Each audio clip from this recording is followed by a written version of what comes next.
Je vais vous présenter cet après-midi tout le cadre administratif.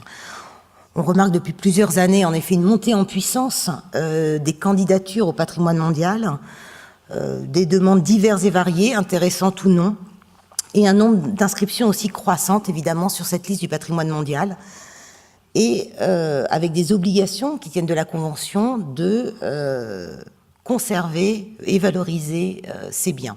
Donc, même pour la gestion des biens inscrits, il y a énormément de travail. Et donc, l'État a dû s'organiser. S'organiser il y a quelques années, peut-être un peu tardivement, mais c'est vraiment parce qu'on a vu cette montée en puissance en nombre, mais également en intérêt des gens, des collectivités territoriales principalement, pour ce type de dossier ou d'inscription. Tout d'abord, je vous présenterai un petit peu comment ça se passe, c'est-à-dire, bon, la Convention de 72, je pense que vous avez déjà vu un petit peu les grands principes, mais les organes de cette Convention de 72, quels sont les organes à l'UNESCO, comment ça s'organise à l'UNESCO, et ensuite au ministère de la Culture pour en venir à la procédure proprement dite d'une candidature en France. Alors, la Convention de 72, comme on a dû vous le dire, donne une obligation principale, c'est d'assurer l'identification, la protection, la conservation, la mise en valeur et la transmission aux générations futures du patrimoine culturel et naturel. Donc les États sont dans cette obligation d'identifier leurs biens. C'est pour ça qu'on identifie celles où on considère qu'ils doivent perdurer dans le temps, que l'on doit transmettre aux générations futures ce type d'éléments. Et c'est la raison d'être de cette liste du patrimoine mondial. La France a ratifié cette convention en 1975. Aujourd'hui, il y a 191 États parties à la convention. Il y en a 195 pour l'UNESCO et 191 pour cette convention, qui est une des conventions donc, les plus ratifiées aujourd'hui dans le monde.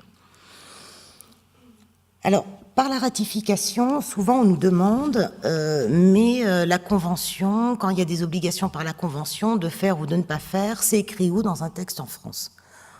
Nous ne sommes pas, il n'y a pas d'obligation quand on ratifie une Convention de transposer dans notre droit national.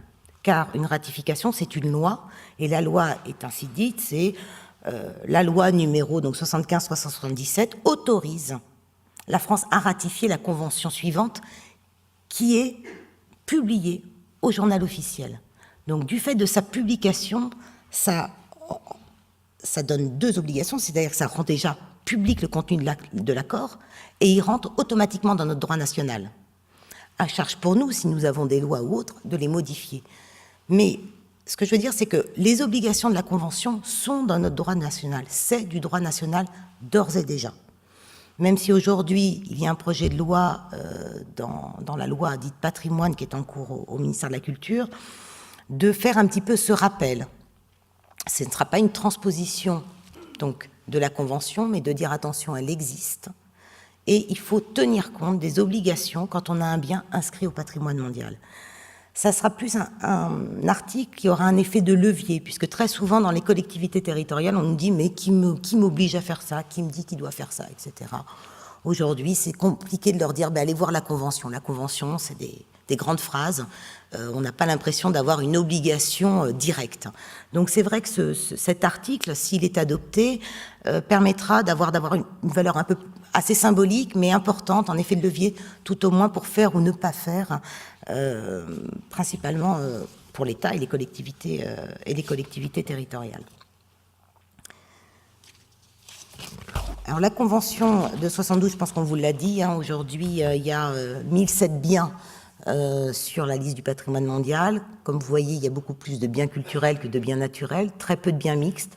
Je pense qu'il y a 31 biens mixtes et pas 30, mais répartis dans 161 États parties. Donc il y a 191 ratifications, il n'y a, entre guillemets, que 161 États parties qui ont des biens.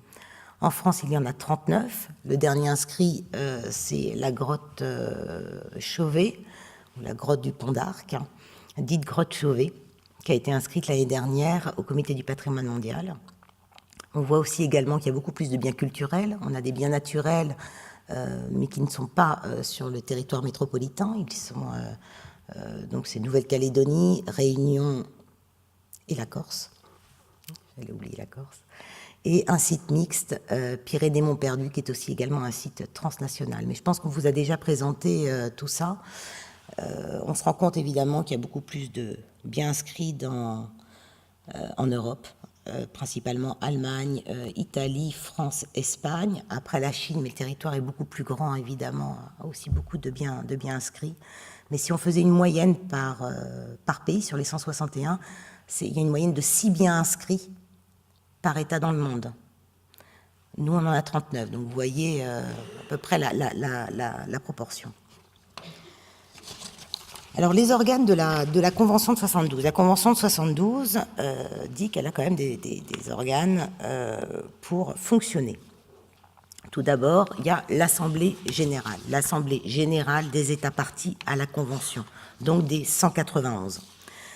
Cette Assemblée générale, elle se réunit tous les 2 ans, et sa principale fonction, c'est d'abord de faire le budget du Fonds du patrimoine mondial.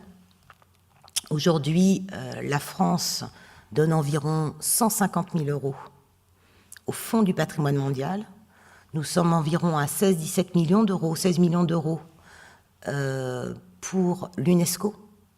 Et le Fonds du patrimoine mondial, ça doit représenter normalement 1%. Hein, donc voilà, donc on est, comme c'est en dollars, enfin avec les parités, c'est pour ça que je vous donne des chiffres un petit peu, mais on est environ à 150-160 000 € pour le Fonds du patrimoine mondial. Et principale fonction de l'Assemblée générale, c'est l'élection des membres du Comité du patrimoine mondial.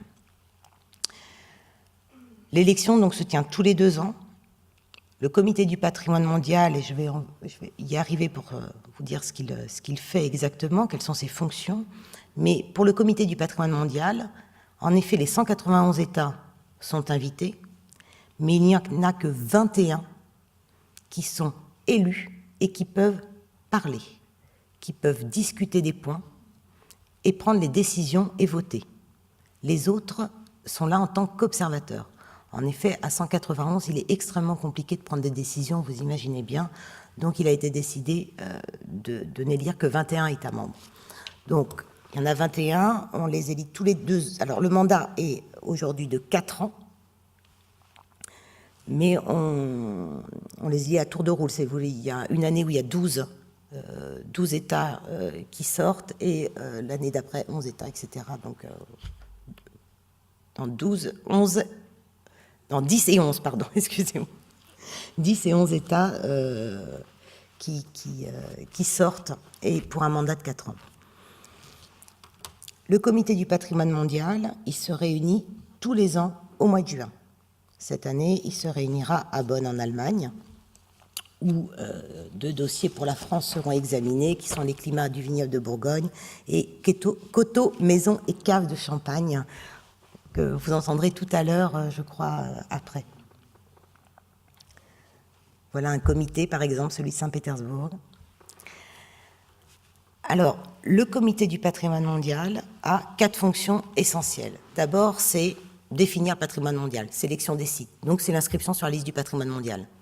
Les États ont présenté des dossiers qui ont été examinés. On verra après tout à l'heure la phase de procédure. Et ils sont au comité, on les présente, avec l'évaluation des organisations consultatives comme ICOMOS pour les biens culturels ou ICN pour les biens naturels. Et il est décidé d'inscrire ou pas ces biens sur la liste, ou d'obtenir une autre procédure, car il y a le renvoi s'il y a besoin d'indications supplémentaires, ou de différer le dossier pour refaire un petit peu plus le dossier. Ça, c'est 3 jours au Comité du patrimoine mondial. Le Comité du patrimoine mondial, ça se tient sur environ 10 à 12 jours. L'inscription sur les listes, sur la liste, c'est évidemment ce qui se voit le plus, ce qui est médiatiquement important. Ce n'est, entre guillemets, que 3-4 jours du comité. Il y a une autre partie extrêmement importante, c'est on examine les rapports sur l'état de conservation des biens déjà inscrits sur la liste du patrimoine mondial.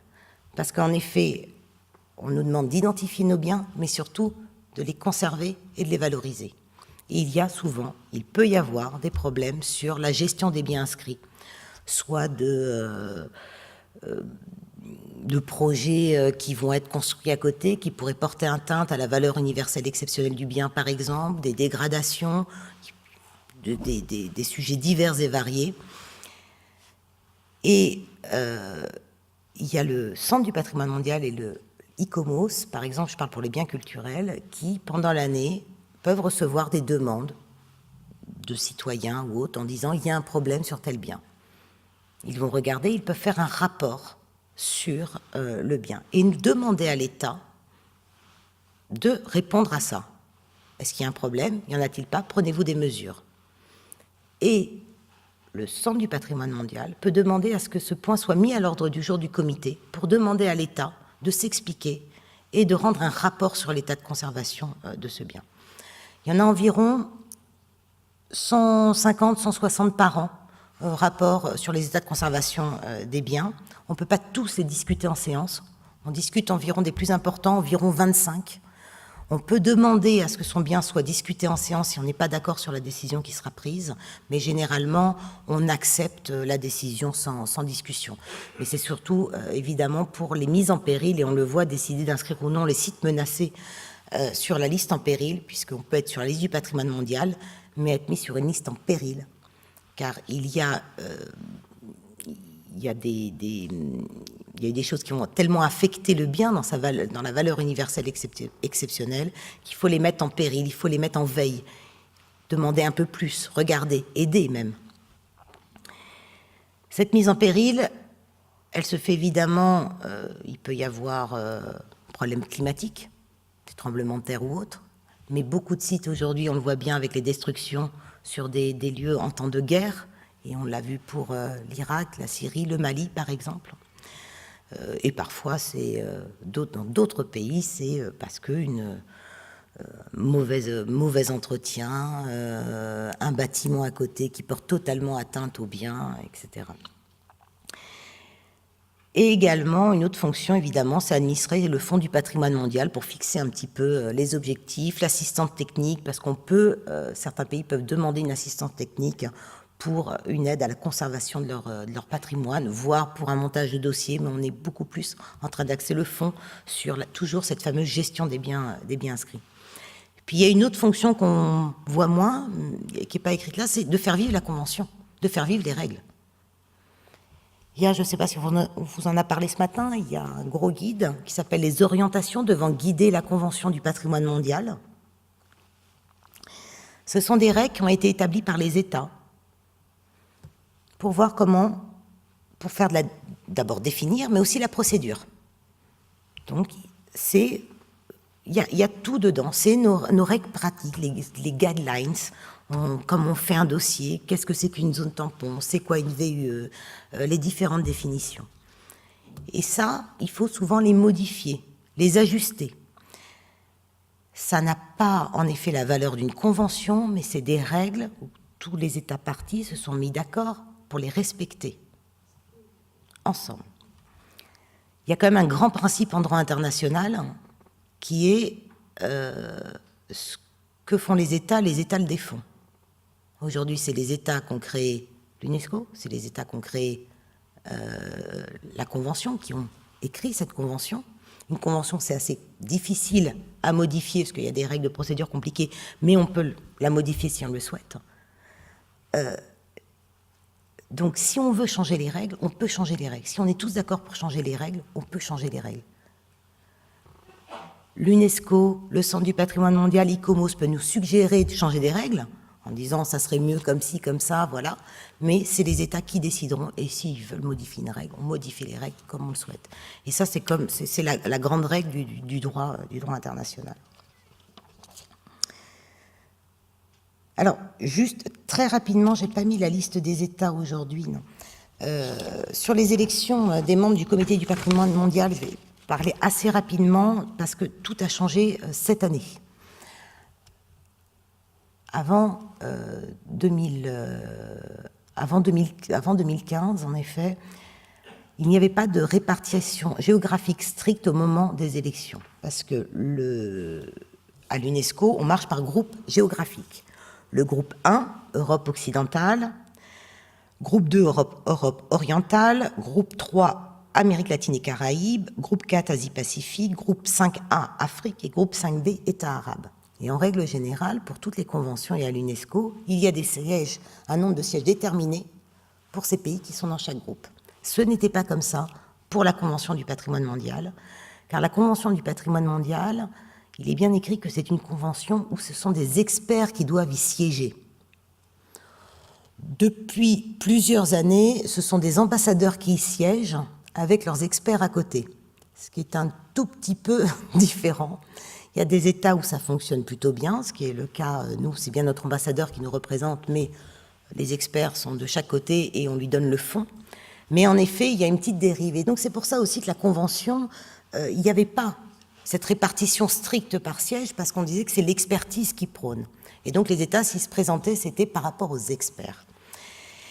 Il s'est passé qu'aux dernières élections en 2013, on renouvelait une dizaine de membres.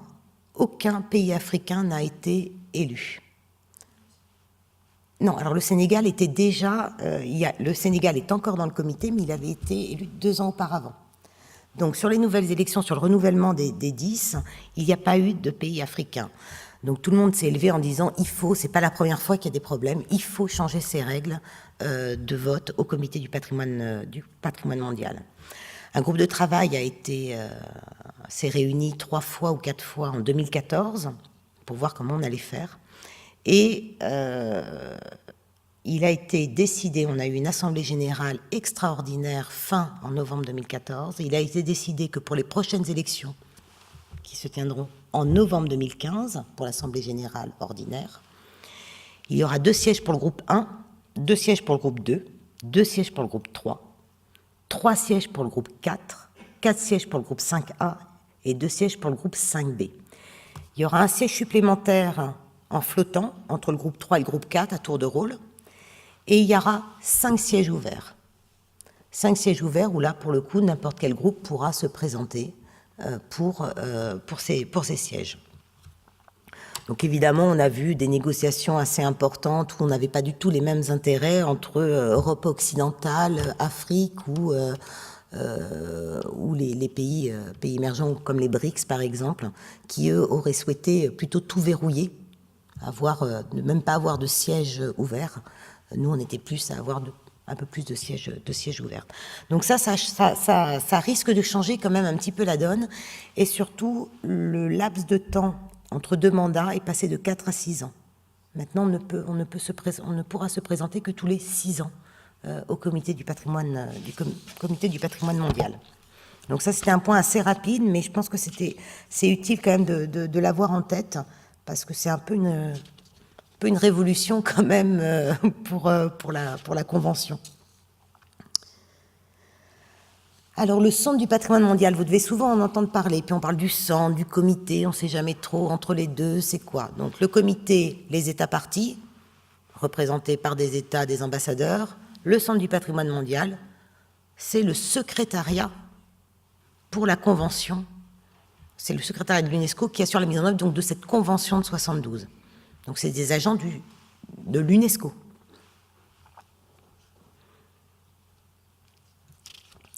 Alors eux, ils ont un rôle assez important. C'est nos interlocuteurs privilégiés, on les a tout le temps, on travaille avec eux de façon régulière. Ils sont à Paris en plus, puisque l'UNESCO est à Paris, ce qui est quand même ce qui change beaucoup par rapport aux autres États. Donc il assiste le comité du patrimoine mondial, en effet. Il conseille les États partis sur préparation des dossiers, des candidatures, des listes indicatives. Ils enregistrent aussi nos différentes demandes. Il faut savoir que le secrétariat est au service des États. C'est pas l'État dans l'État, c'est au service de l'État. L'UNESCO fonctionne par le fonds des États, par l'argent des États. Ils sont là en tout cas pour donner les règles, pour expliquer ces règles, les préserver, mais ça reste un secrétariat quand même au service des États. Ils organisent en effet aussi l'assistance internationale, ils coordonnent beaucoup, en fin de compte, ils ont aussi un rôle très important sur la gestion des biens inscrits. ce qu'on disait tout à l'heure, les états de conservation des biens inscrits, l'exercice des rapports périodiques, je ne sais pas si vous en avez parlé très rapidement, les biens déjà inscrits sur la liste du patrimoine mondial doivent tous les 6 ans rendre un rapport sur leur état de conservation, les facteurs affectant le risque, comme tout ce qu'on fait sur le bien. C'est une photographie sur une année de qu'est-ce qui se passe, combien de personnel dessus, ce qu'il y a de bien et ce qu'il y a de moins bien, comment se passe le plan de gestion, etc. Cet exercice se fait par région. Nous, c'est Europe et Amérique du Nord. Et ensuite, il y a des plans d'action quand on voit qu'il y a des choses parfois, on va insister en disant qu'il faut une formation plus importante des gestionnaires, faire plus de plans de gestion, voilà, on revoit un petit peu tout ça. Et il coordonne cet exercice qui se fait de façon mondiale, donc c'est extrêmement lourd parce que on commence par certains pays, donc ça dure comme ça, c'est en boucle perpétuelle. Pour le centre, nous c'est tous les 6 ans, mais pour le centre, c'est comme il y a les États arabes, il y a les 6 groupes, donc voilà, c'est en permanence. Le centre organise aussi des séminaires, des ateliers techniques, en effet, pour le renforcement, par exemple, des compétences. Aujourd'hui, comme vous le savez, il y a des vrais problèmes financiers à l'UNESCO et au Centre du patrimoine mondial, puisqu'il y a eu une baisse du budget de au moins 22% du fait que les États-Unis ne financent plus aujourd'hui l'UNESCO depuis l'entrée de la Palestine. Mais globalement, on est plutôt à moins 30%, parce qu'il y a des États qui ne payent pas non plus. Voilà. Donc, il y a une réduction importante du personnel. Et en effet, pour l'organisation de missions ou de séminaires, évidemment, il y a de moins en moins de moyens. Très souvent, ça fonctionne avec des ressources extra-budgétaires des États. C'est-à-dire que les États donnent de l'argent en plus de leur cotisation au Fonds du patrimoine mondial. Les États essayent d'aider pour de la traduction ou autre. Et également, l'UNESCO cherche de plus en plus des partenariats privés, de mécénat un petit peu sur leurs activités.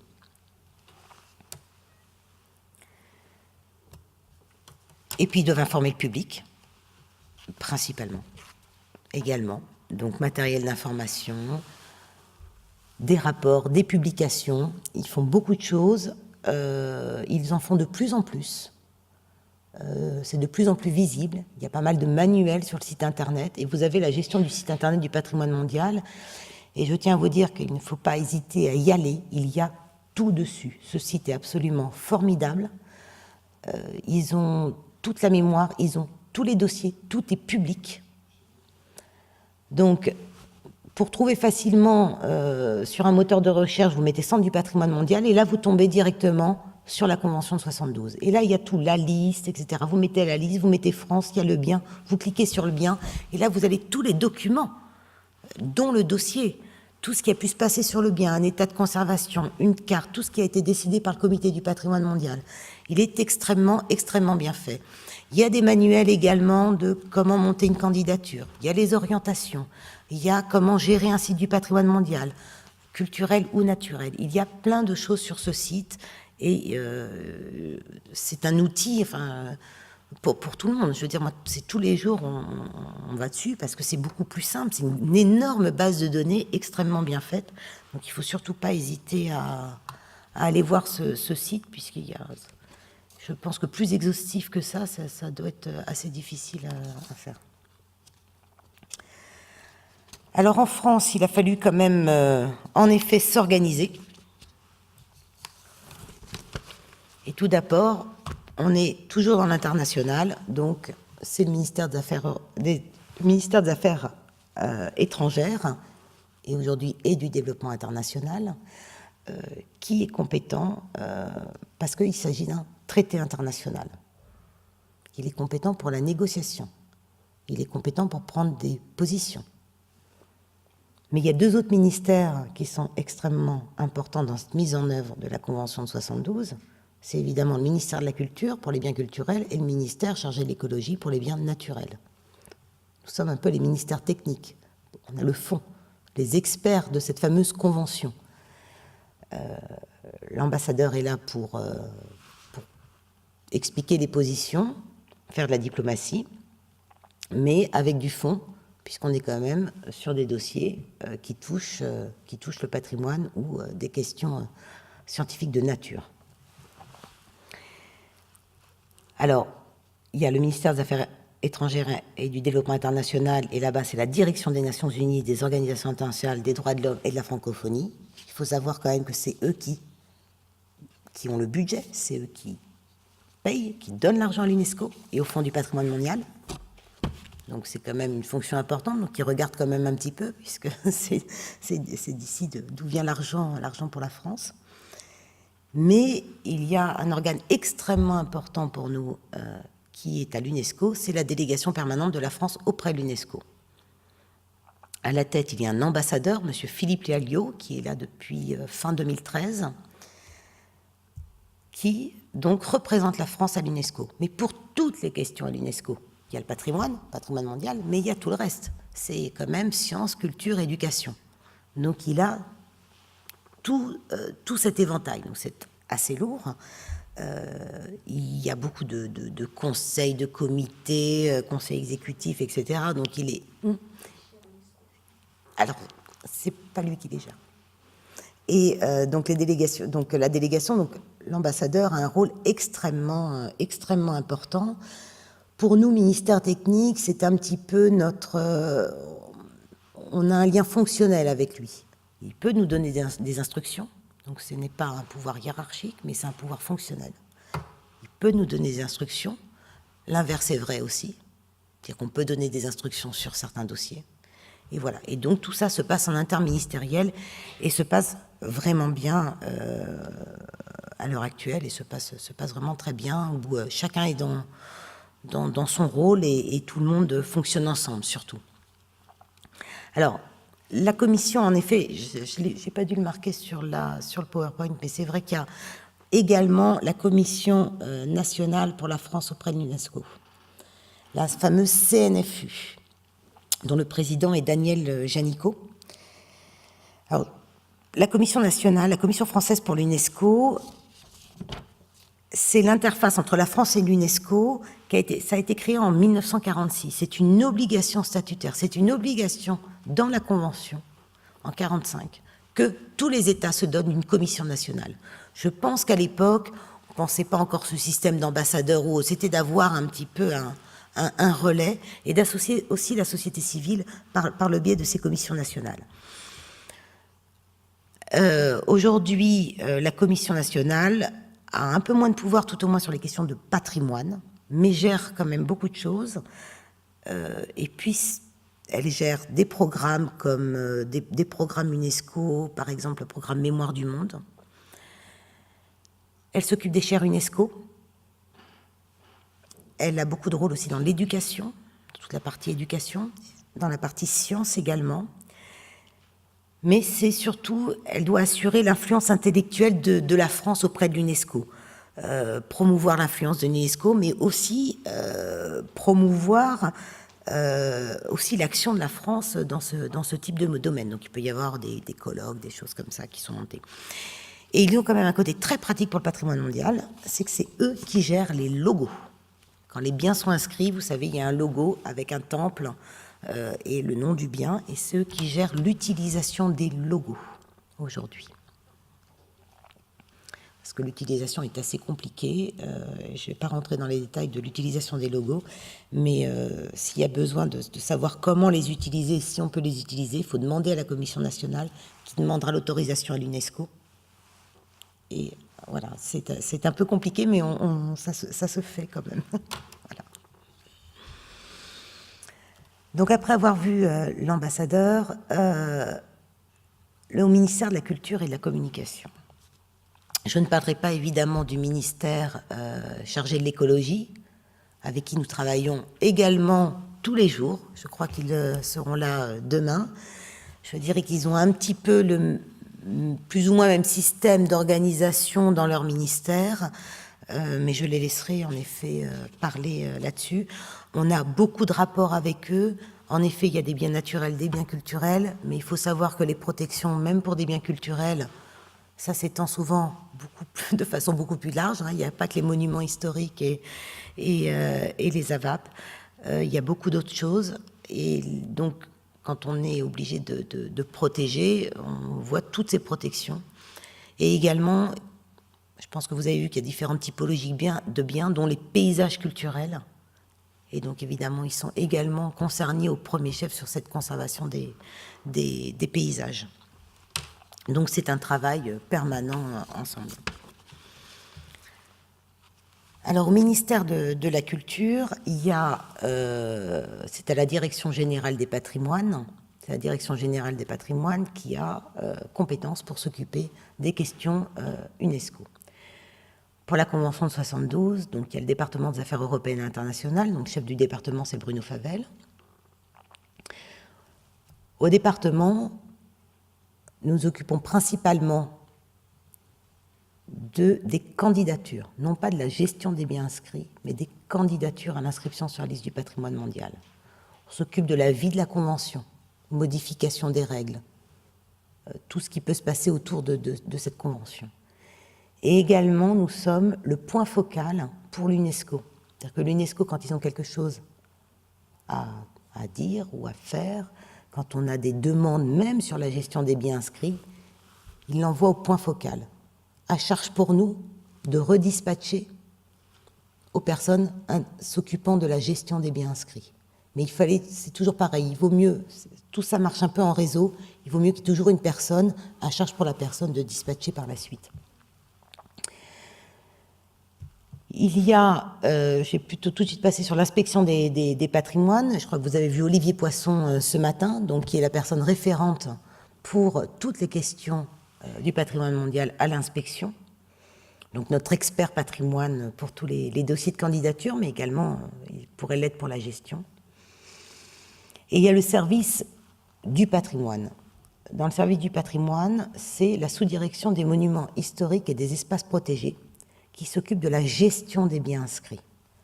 Donc quand il y a des demandes diverses et variées, rapports sur les états de conservation, également les rapports périodiques, les questionnaires, c'est eux qui s'en occupent. Donc nous transmettons la demande et à charge pour eux d'y répondre, de faire les rapports, de se mettre en contact avec les gestionnaires des biens, de pouvoir voir aussi également tout ce qu'on appelle la gestion rétrospective, car il y a avant les premiers dossiers, je vous avoue, vous regarderez sur le site, il y a une ou deux feuilles, voilà, un dossier c'était une ou deux feuilles expliquant, voire 10 pages quand on était vraiment dans les grandes années, dans les années 80, 81, il n'y avait pas grand-chose. Donc il n'y avait pas de plan de gestion, il n'y a pas particulièrement de cartographie, il n'y avait pas de déclaration de valeur universelle exceptionnelle. Et tout ça, on le fait a posteriori. Donc on a dû aussi former des gens. Qu'est-ce qu'un plan de gestion? C'est quoi? Comment faire un plan de gestion aujourd'hui pour un bien déjà inscrit? Ne doit-on pas faire des zones tampons? Beaucoup n'avaient pas ces fameuses zones tampons autour des limites du bien.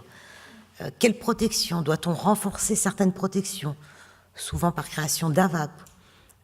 Et tout ça, de voir un petit peu pour pouvoir remettre un peu les dossiers à jour. Mais c'est beaucoup de travail de terrain sur cette partie-là. Donc ça, c'est la gestion des biens inscrits. Je crois que c'est une partie que vous verrez surtout, principalement demain. Voilà. Et quelque chose d'extrêmement important, c'est qu'en 2010, on s'est dit il va falloir qu'on s'organise. Avant, il n'y avait qu'une personne qui s'occupait de tout, qui était au département des affaires européennes internationales. C'était plus possible de faire la candidature, la vie de la convention, les états de conservation. C'était, vu la montée en puissance, comme je vous disais, ce n'était plus possible de faire ça.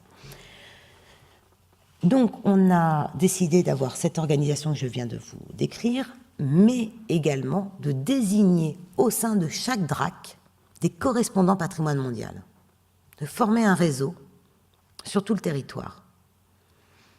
En 2011, on a eu à peu près tous nos correspondants qui ont été désignés. Dans le même temps, nous avons désigné des préfets coordonnateurs pour des biens qui sont extrêmement étendus, comme par exemple Canal du Midi, Saint-Jacques-de-Compostelle, Mont-Saint-Michel, quand ça se passe entre deux, entre deux régions. Voilà, donc on a également nommé des préfets coordonnateurs pour avoir toujours qu'un seul correspondant DRAC pour un bien, même s'il est étendu sur un territoire beaucoup plus long. C'est un réseau qui fonctionne extrêmement bien. Sur le correspondant, il doit évidemment, pareil, suivi des candidatures, la gestion des biens inscrits, les rapports périodiques, faire remonter l'information à la Direction générale des patrimoines de ce qui peut se passer sur un bien, problèmes éventuels, ou même de valorisation, parce qu'il n'y a pas que des problèmes, heureusement, également de valorisation.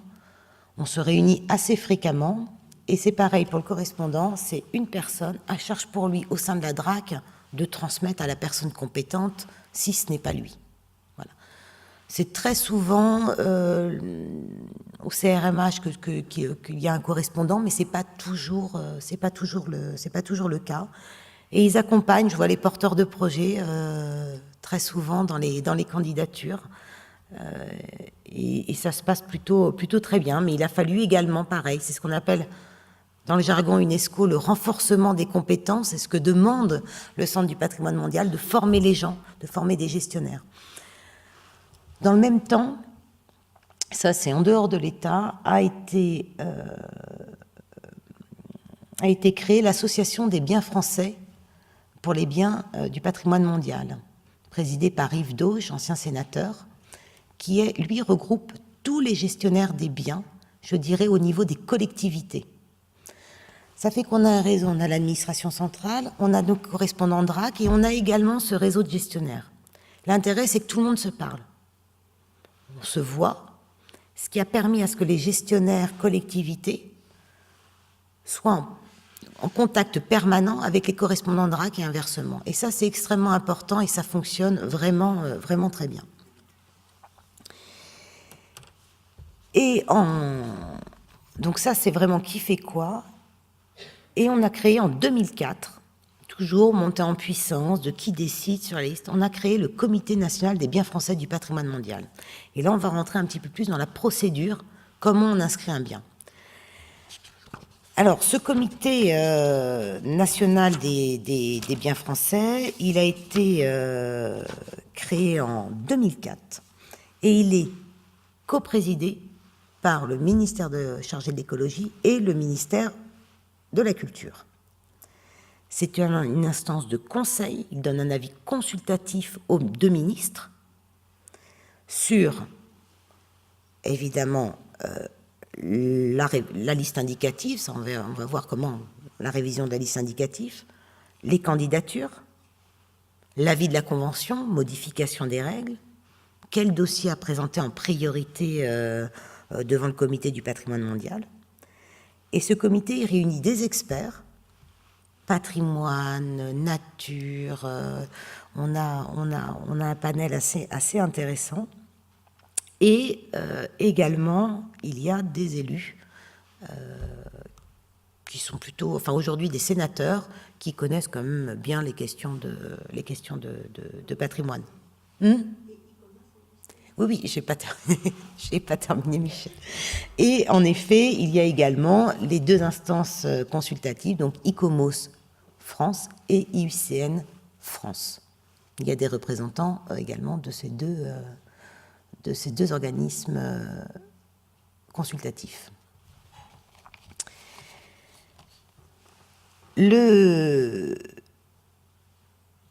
Ce comité se tient toujours également en présence de l'ambassadeur de France auprès de l'UNESCO.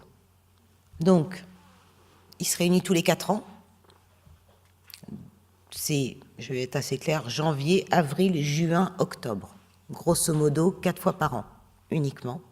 Et comme ça, tout le monde est là. C'est-à-dire qu'il y a des experts, il y a l'administration centrale, il peut y avoir les correspondants DRAC si un dossier qui fait partie de la région est auditionné au niveau du comité. Ils sont invités également pour venir. Il y a le ministère des Affaires étrangères, il y a les organismes consultatifs, donc voilà. Et on se réunit pour voir un petit peu tous les dossiers en cours.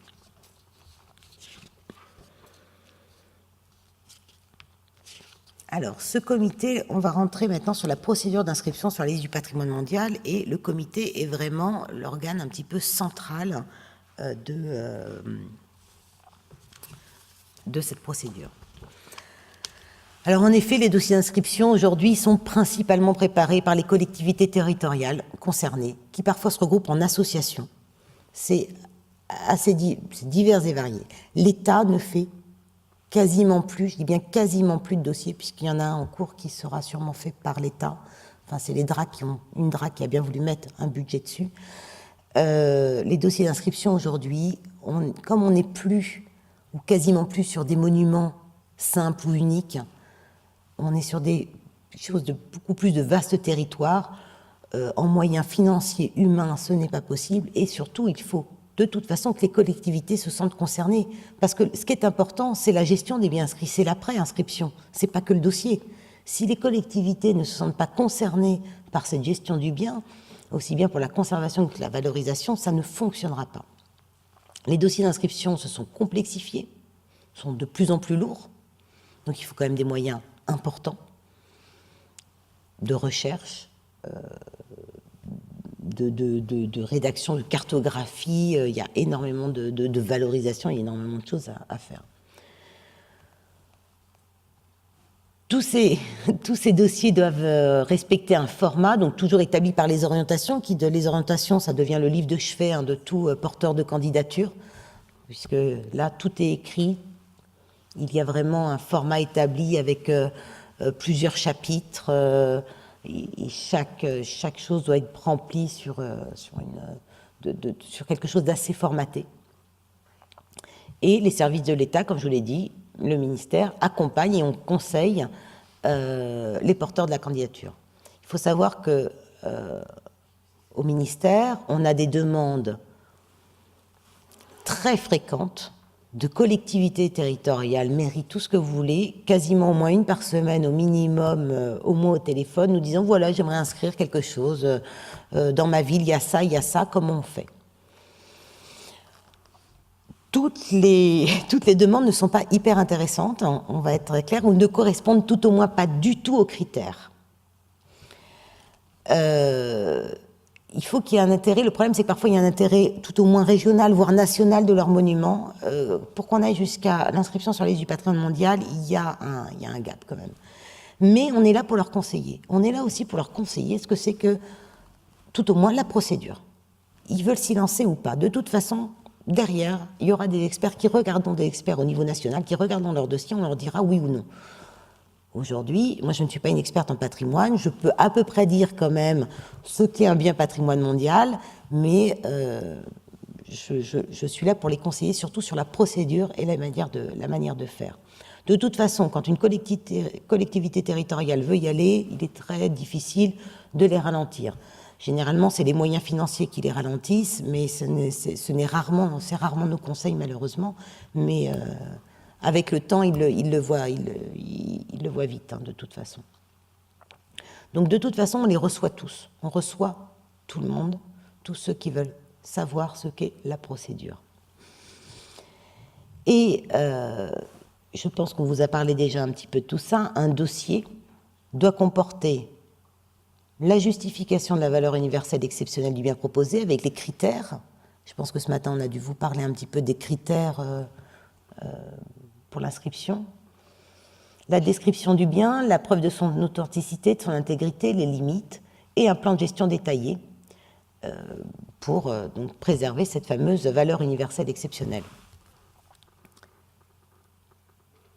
Ça, c'était un bien transnational, l'arche géodésique de Struve.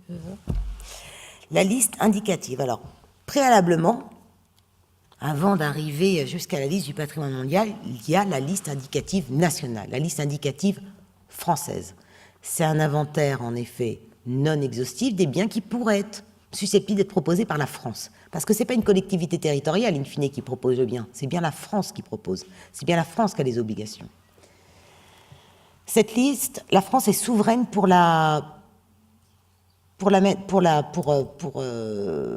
l'agrémenter ou pas. Généralement, aujourd'hui, il y a 39 biens sur la liste indicative française. dans ces 39 biens, tous, ce ne sont pas des dossiers vivants. Il y en a qui ont été inscrits il y a longtemps. Le dossier aujourd'hui, il n'y a pas de porteur de projet ou il n'y a plus d'intérêt maintenant, alors qu'il y a une dizaine d'années, il y en avait peut-être. Il y a des dossiers qui sont en cours, il y a des dossiers quasi terminés. Donc voilà, on a 39 biens et je dirais qu'il y en a à peu près la moitié qui doivent être plus ou moins vivants. Aujourd'hui, ICOMOS France est en train de faire une étude sur cette liste indicative française, une étude qui sera rendue assez prochainement pour voir un petit peu lesquels dossiers sont en cours. Bon, on le sait quand même, mais lesquels n'ont plus aucun intérêt, pas de porteur de projet, et ceux qui pourraient avoir un intérêt, c'est-à-dire lesquels on pourrait réactiver si franchement on pense qu'il y a une véritable valeur universelle exceptionnelle et qu'il y a un intérêt à partir là-dessus. Donc ça, on attend avec impatience cette étude, puisque c'est une obligation pour les États de toiletter leur liste indicative. C'est quelque chose qu'on a du mal à faire. Toiletter une liste indicative, de dire, tiens, celui-ci on l'enlève, celui-ci on l'enlève, il n'y a pas de porteur de projet, on n'y arrive pas. On n'y arrive pas pourquoi? C'est parce que, est-ce que d'autorité on peut l'enlever? Est-ce que ne doit-on pas demander à la collectivité, qui parfois ne sait même pas qu'ils ont un bien sur la liste indicative, mais ne doit-on pas leur dire, voilà, on va vous enlever de la liste? Mais si on leur dit ça, ils vont dire, attendez, je vais faire un dossier, je vais y rester. Donc, aujourd'hui, c'est assez compliqué. Est-ce que d'autorité, on doit le faire? On ne sait pas trop encore comment... c'est très difficile. On arrive à mettre des biens, on a du mal à les enlever de la liste indicative pour beaucoup de raisons et des raisons politiques, on va être assez honnête. Donc on attend avec impatience l'analyse d'ICOMOS pour pouvoir avoir une base vraiment pour savoir sur lesquels insister pour soit continuer, soit les enlever. Il y a tellement de demandes. Avant la liste indicative, on faisait un petit dossier, ça passait. Aujourd'hui, il y a tellement de demandes qu'on demande aux porteurs de projets que pour la liste indicative, il y ait déjà un dossier assez important. Quelle valeur universelle exceptionnelle? Quels critères? Justification? Et surtout une étude comparative. Je ne sais pas si ce matin on vous en a parlé de cette fameuse étude comparative. Michel, je ne sais pas. Oui, l'étude comparative est un point extrêmement important du dossier. C'est-à-dire, on va comparer le bien que l'on souhaite inscrire avec d'autres biens existants dans le monde, soit inscrits sur la liste du patrimoine mondial, soit non inscrits sur la liste du patrimoine mondial, sur la liste indicative des autres États. Et c'est de pouvoir dégager les attributs du bien que l'on souhaite inscrire et les comparer à des biens similaires ou tout au moins avec des critères similaires et de voir par rapport aux attributs si oui ou non on pourrait avoir une valeur universelle exceptionnelle par cette comparaison. Donc c'est quelque chose d'extrêmement important. Et désormais on demande que cette étude comparative soit faite dès la liste indicative, enfin, elle ne doit pas être terminée parce que c'est une partie énorme du dossier, mais qu'elle soit déjà, qu'on ait au moins la méthodologie, que les porteurs de projets savent déjà avec quoi ils vont ou pas comparer. C'est comme ça qu'on peut voir si oui ou non il y a une valeur universelle exceptionnelle. On demande rapidement un plan de gestion, mais on n'a pas besoin, au niveau de la liste indicative, au moins plutôt comment le bien est protégé, non pas encore un système de gestion, ça se fait en avançant. Et quand le dossier est monté par le porteur de projet, c'est variable parfois, entre le premier coup de fil et le dossier, il peut se passer 1 an, 2 ans, parfois 6 mois, c'est très variable suivant les collectivités. Nous prenons le dossier et au Comité national des biens français, nous désignons 1 ou 2 experts qui prendra le dossier et se mettra en contact avec les porteurs de projet pour aller faire une mission sur place, pour aller voir si oui ou non ce bien a une valeur universelle exceptionnelle potentielle et peut ou non figurer sur la liste indicative. L'expert rend un rapport et le présente devant le Comité national des biens français. Le Comité national des biens français va donner un avis en disant oui, inscription sur la liste indicative, non, pas d'inscription, pas de VUE, ou peut-être si les porteurs de projets font ci ou ça, enfin voilà, parfois c'est souvent, il n'y a pas d'inventaire continué ou un portage un peu plus important, voilà. Donc ça, ils peuvent revenir une 2e fois si on est sur une recommandation. Cet avis est donné évidemment au ministre qui oui ou non, suit l'avis pour inscrire ou ne pas inscrire le bien sur la liste indicative. Si on décide d'inscrire, on envoie au centre un formulaire de soumission, qui est un formulaire de 4 pages, qui est un résumé du gros dossier qu'on leur a demandé. Qui est un résumé, ça, je dirais que c'est la pure formalité, surtout qu'on peut inscrire sur la liste indicative quand on le souhaite. Il n'y a pas de date particulière dans l'année, on peut envoyer, quand on le souhaite, une inscription sur la liste indicative.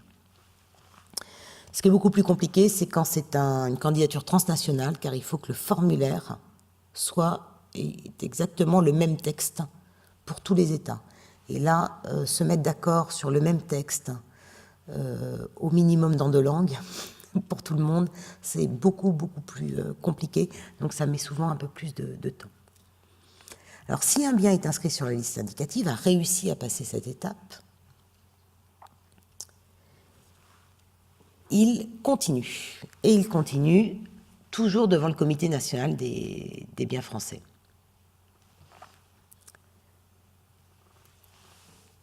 Et on demande aux porteurs de projets, ils vont être auditionnés. Et ils vont être auditionnés en 3 étapes. C'est toujours pareil, c'est les 3 grandes parties du dossier. L'examen de la déclaration de valeur universelle exceptionnelle avec les critères retenus et l'analyse comparative. Donc ça, c'est une première audition. Alors en pratique, les porteurs de projets arrivent à peu près à 4, 6, 8, généralement avec le maire ou le député, ou voilà, c'est variable également, mais avec leurs experts aussi. Ils sont auditionnés pendant une vingtaine de minutes sur la partie, donc on va dire par exemple première audition. Ensuite, il y a des questions entre les membres du comité et les porteurs de projets. Et ensuite, ils s'en vont et nous avons un débat interne pour savoir si on dit oui, ils continuent, dans ce sens-là ou pas, s'il y a des choses à ajuster ou pas, et on fait une recommandation. Et cette recommandation sera transmise aux porteurs de projets par la suite, pour qu'ils puissent continuer. Et ensuite, ils viendront à une seconde audition. Le temps entre une première, une seconde et une troisième audition, c'est très variable. Ça, parfois, nous, on a un bien, on a une audition tous les 1 an et demi, 2 ans. Il y en a qui veulent passer rapidement. C'est extrêmement variable parce qu'il faut prendre le temps de le faire. Il y a des recommandations derrière. Le dossier, c'est long. Le plan de gestion, c'est long. Donc, vaut mieux venir avec un plan de gestion qui soit déjà bien accepté, bien pensé, que de se dire, oh ben tiens, on a le projet, on va le présenter et on le fera après. Ça ne sert à rien. De toute façon, le temps n'est jamais perdu. Une candidature, on se rend compte que de toute façon, elle est de 6 à 8 ans. Et voilà. Et si on se dépêche avant, de toute façon, il faudra rattraper le temps après. Donc, on préfère avoir un dossier qui avance bien et d'être vraiment déjà bien prêt pour les auditions. Et sur la troisième audition, on regarde toute la totalité du dossier et le comité dira si, oui ou non, le bien est susceptible d'être déposé auprès de l'UNESCO pour examen. Comme je vous l'ai dit, c'est un avis consultatif. On donne cet avis au ministre qui suit ou qui ne suit pas l'avis du comité. Je tiens à vous dire qu'il n'est pas toujours suivi, principalement pour le dépôt des dossiers. Parce que quand il n'y a qu'un dossier qui est en cours, c'est assez facile, hein, il n'y en a qu'un. Bon, généralement, on aime bien que la France en ait un quand même. Puisqu'on a le droit d'avoir 2 dossiers examinés par an et par État devant le comité du patrimoine mondial. Quand il y en a 4, ce qui est déjà arrivé, 4 prêts, eh bien, il va falloir en choisir 2. Et là, le choix des 2 se fait de façon générale, un peu de façon politique. Voilà. C'est la course à la fin est politique. Sur une base en effet quand même d'expertise, mais elle se termine sur des considérations politiques. Alors ça, c'était à l'échelle nationale. À l'échelle internationale, donc ça y est, on a passé toute notre phase au ministère. Maintenant, on va le déposer au Centre du patrimoine mondial. Les dépôts des candidatures se passent toujours avant le 1er février d'une année. Ensuite, après son dépôt, pendant 1 mois, donc ça c'est un 1er février, du 1er février au 1er mars, Le Centre du patrimoine mondial regarde la formalité du dossier. Est-ce qu'il y a bien toutes les cartes, etc., etc. Si tel n'est pas le cas, le dossier n'est pas accepté et vous pouvez revenir un an après. Je tiens à vous dire que cet examen est réellement fait par le Centre du patrimoine mondial. Nous avons eu 2 dossiers qui se sont fait invalider du fait de mauvaises cartes. Donc sur des dossiers lourds, importants, où des gens ont travaillé pendant 8 ans, où le Centre du patrimoine mondial nous envoie une lettre en nous disant que votre dossier est invalidé pour la grosseur du trait sur la carte, sur une limite de bien, c'est pas facile à accepter, c'est même très difficile. Donc on peut se faire invalider un dossier uniquement pour la grosseur du trait sur la carte. Donc nous faisons extrêmement attention. Et pour faire extrêmement attention à ça, il y a une procédure.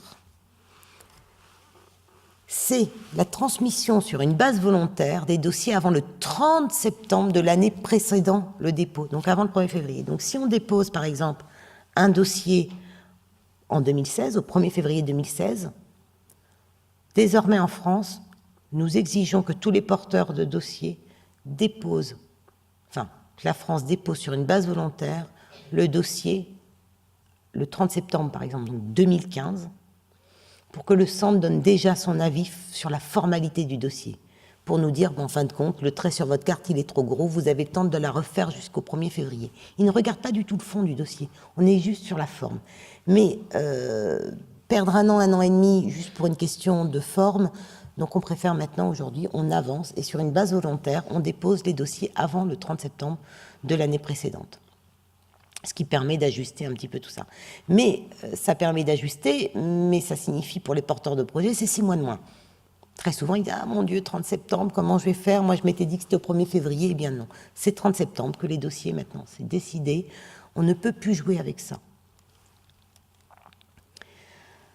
Donc, quand le dossier est déposé au 1er février, il y a le caractère complet. Au 1er mars de la même année, c'est bon, il est complet, tout va bien. Le Centre du patrimoine mondial l'envoie aux organes consultatifs, ICOMOS ou IUCN. Là, ICOMOS va faire une évaluation scientifique et technique du dossier. Alors, il y a eu une petite modification dans les règles d'ICOMOS cette année sur l'évaluation. Il va y avoir une modification pour les dossiers qui seront examinés en 2016.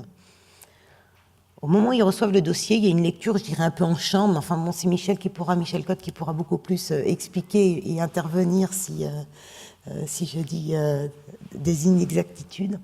Il y a une lecture un peu en chambre du dossier et voir un petit peu quel expert ils vont pouvoir désigner sur ce dossier. Puisqu'il y a un expert qui se déplacera au mois de septembre ou octobre de la même année pour aller sur place et voir principalement l'authenticité, l'intégrité et la gestion du bien. Mais sur cette lecture en chambre, désormais, ICOMOS peut nous poser des questions avant la mission de l'expert. C'est ce qu'on a eu cette année pour les 2 dossiers Champagne et Bourgogne, où dès le mois de septembre, nous avons une liste de questions d'ICOMOS qui était très intéressante pour soulever un petit peu, ou pour déjà lever des incompréhensions qu'on pourrait avoir, nous rétablir des choses également. Donc on a déjà eu une première série de questions début septembre, et ils vont le faire de plus en plus désormais, puisqu'on a demandé à ce qu'ICOMOS ait un peu plus de transparence dans l'évaluation. Très souvent, on déposait le dossier, il y avait la mission de l'expert, et on n'en entendait parler qu'un an et demi après. Désormais, il y a un dialogue beaucoup plus constructif avec ICOMOS. Donc il y a ces questions, il fallait les rendre, je crois, avant le 3 novembre, c'était quelque chose comme ça, début septembre, enfin mi-septembre pour le 3 novembre. En même temps, il y a la mission de l'expert qui peut aussi poser des questions complémentaires. Ensuite, ICOMOS se réunit en panel. Donc, tous les experts ICOMOS se réunissent et vont discuter de chaque dossier. Ils se réunissent généralement le 1er décembre.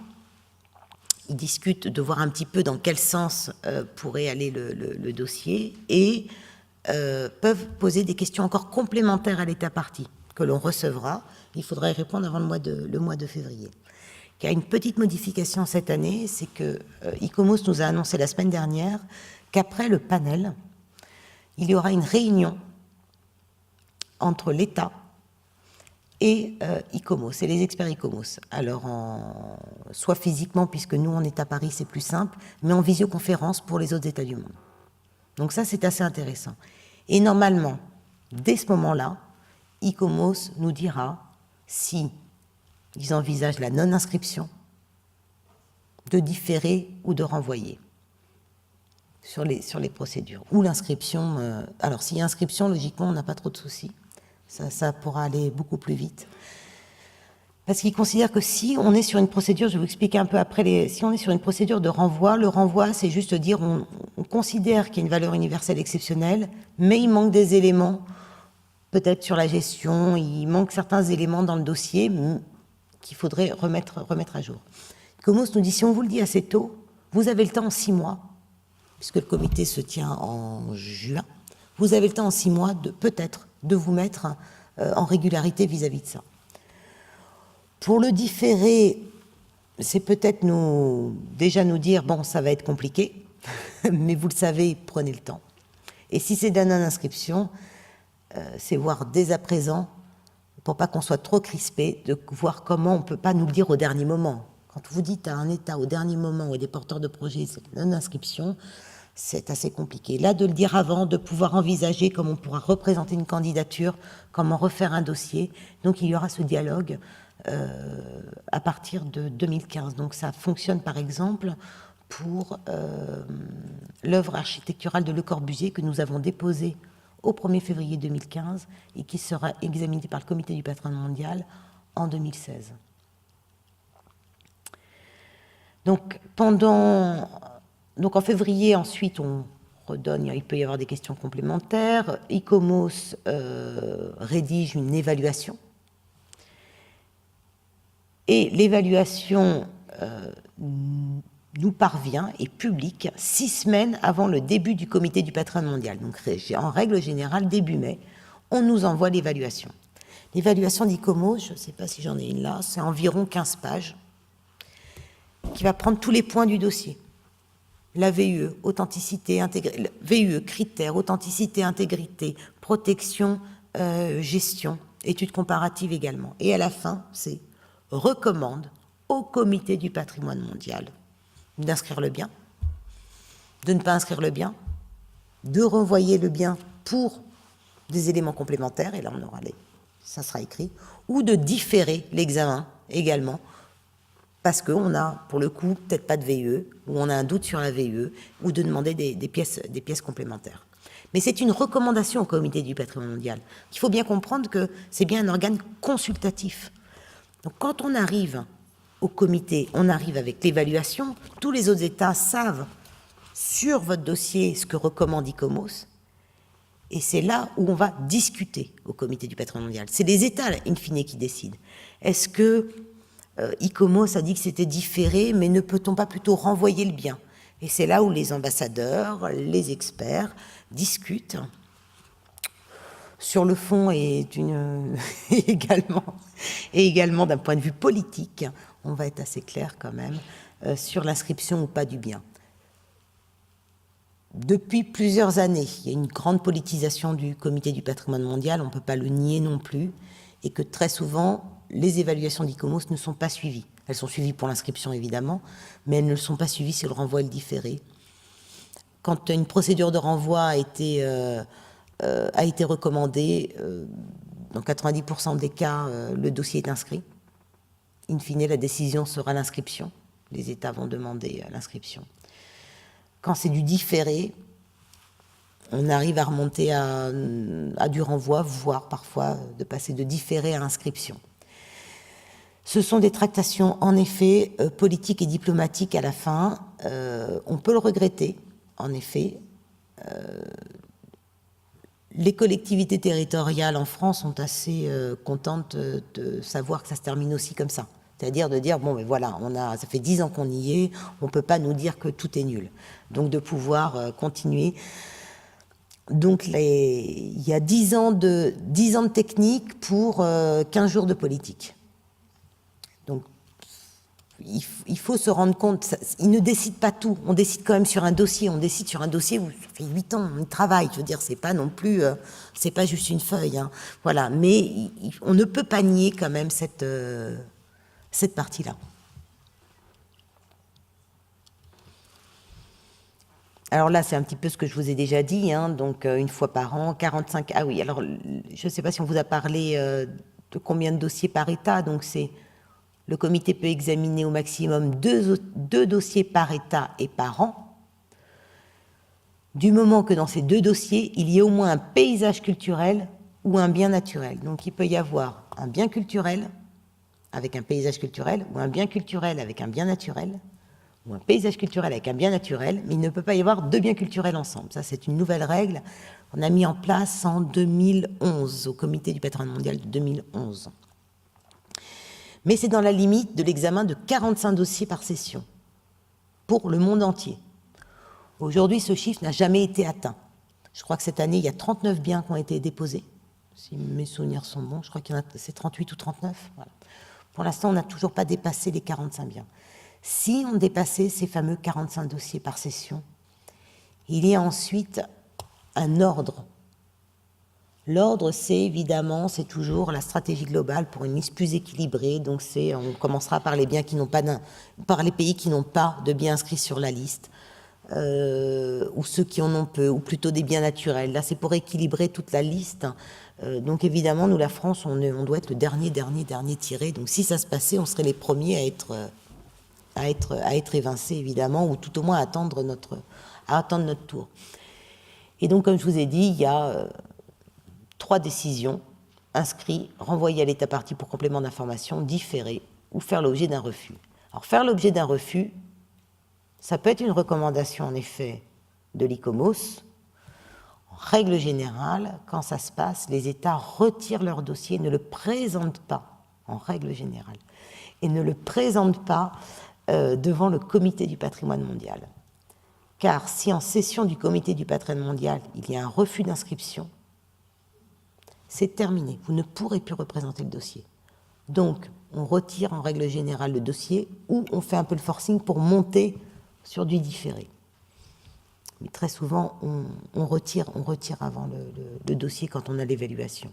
Il y a un bien dernièrement qui a fait quand même l'objet d'un refus. Non, d'un refus devant la session. C'était au Cambodge, le Luxembourg. C'est ça, non? C'était bien le Luxembourg, hein? Oui. C'était le Luxembourg. Alors, ça faisait plusieurs fois que le dossier était présenté. De toute façon, il n'y avait pas de représentation du Luxembourg au Cambodge, ils n'étaient pas venus. Ils ont bien été avertis avant de savoir s'ils ne retiraient pas le dossier. Même 2 jours avant, on leur a encore demandé. Il n'y a pas eu de réponse et que je pense qu'ils souhaitaient bien qu'il y ait une non-inscription, je pense, à un moment donné, pour pouvoir une fois pour toutes que le dossier ne soit pas représenté. Enfin, c'est comme ça que nous l'avons interprété, puisqu'ils n'ont jamais voulu retirer le dossier. Enfin, tout au moins, ils n'ont pas donné suite, en effet. Donc, un renvoi, on doit donner des compléments, il faut représenter le dossier dans les 3 ans. Quand on le représente pareil, toujours un 1er février, mais il y a un examen tout de suite au mois de juin. On n'attend pas 1 an et demi d'évaluation d'ICOMOS. Il n'y a pas de mission sur place. C'est bien pour ça qu'il faut que ça soit normalement uniquement pour complément d'information.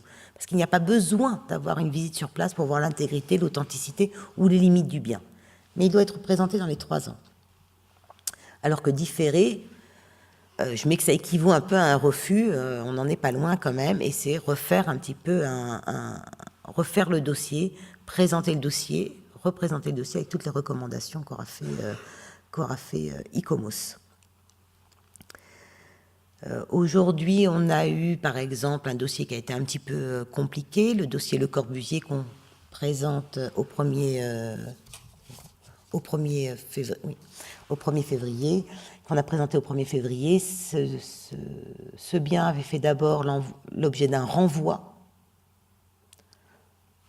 Ensuite, il a fait l'objet d'un différé avec une recommandation de non-inscription, mais le comité a décidé un différé. On nous a demandé, dans cette décision de différé, de pouvoir discuter avec les organisations consultatives, avec ICOMOS, pour voir un petit peu quelle valeur universelle exceptionnelle, comment on pourrait refaire pour le dossier, ce qu'on a fait pendant quasiment 3 ans. Et là, le dossier est terminée, mais avec une discussion importante avec l'organisme consultatif, et nous l'avons représenté pour un examen en 2016 devant le Comité du patrimoine mondial, et nous espérons une issue favorable. Ça, enfin, tout le monde espère une issue favorable, mais je ne pense pas qu'on le représente une 4e fois, ça devient un petit peu compliqué. Ah non, c'est pas possible. Au bout de 3 fois, c'est terminé. Ah bon? Au bout de 3 fois, c'est terminé. On a le droit de présenter que 3 fois un dossier. Et Bolgar? Ils n'ont pas présenté 4 fois? Il a dû être retiré une fois par le... Ah d'accord. Ah ben voilà, il y a un petit système encore. Non. Oui, oui, non, je sais bien, c'est comme ça. D'accord. Chaque fois qu'on veut passer en force, je suis désolé d'interrompre. Non, non, non. Chaque fois qu'on veut passer en force en comptant sur le politique, attention. Ah mais là, on compte pas. Oui, oui, pour le Corbusier, on ne compte pas sur le politique. Là, on... Pas cette fois. Pas cette fois, oui, parce que ça n'a pas marché le coup d'avant, là. Donc en effet, ça se termine assez politiquement. Ça ne marche pas toujours, en effet. Ça ne fonctionne pas toujours, en effet. Et il y a également aussi la procédure d'urgence, et ça je vais en parler très rapidement. La procédure d'urgence, on peut demander l'inscription d'un bien en urgence, du fait d'un péril immédiat. Le péril immédiat, ça peut être évidemment les guerres, ou parfois des problèmes climatiques ou autres. Si on demande une inscription en urgence, il faut que l'urgence soit démontrée. On peut déposer le bien en février pour une inscription dès le mois de juin. En tout cas, une règle a changé pour pas que l'urgence soit utilisée comme ça, c'est que un dossier qui est déposé en urgence, est inscrit sur l'urgence, sera automatiquement inscrit sur la liste en péril.